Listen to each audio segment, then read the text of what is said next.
Being an old school dungeon master makes me approach these games very differently than, say, modern 5e dungeon masters. Here's one of my lead-in lines to a new player. If I say something and the book says something else, the book is wrong. Not too long ago, at a local con, I went and ran a game for a group, and there were some new players, WotC players. They knew old school dungeon masters like me hold on to our authority, and we push it on the game. Now, if we abuse our players, we're terrible dungeon masters. But if you don't do that, and you're proper with your authority, you're fine. One of them wanted to be a rule lawyer, test my authority, after I told them my approach to the game. While he would not accept my response to something he had asked me, and he kept going on when I said, let's move on, I then went quiet for a moment as he spoke. And then I said, your character starts to have a hard time breathing.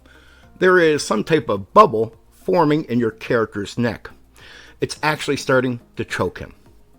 Suddenly, him and the other players started to have a very unpleasant look on their faces.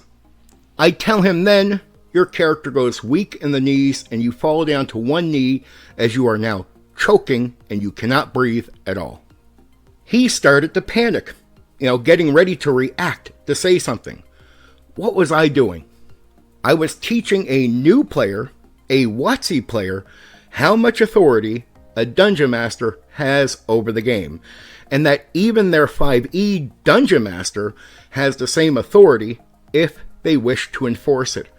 Any so-called player agency, any control a player has over the game, they only really get it if the dungeon master allows them to have it. Having authority or say over the game is not a bad thing. It's how you use it. Do you abuse players? And if you do, players should leave your game and abandon you and leave you with nothing.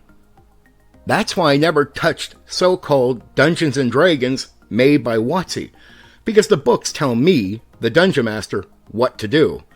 No, I tell the players and the game how things go. I'm the authority figure. I have the final say. That's it. I overrule the book. WotC players, 5e players that are new to tabletop role-playing, if you come to the old school, you're going to run into dungeon masters like me. If you find a good one, it will be a magical, great experience. One of the best you ever have, I promise you. If you find a bad one, you'll find out why many people wanted to put chains around dungeon masters and control them. I can't control the bad DMs, but I can promise you this.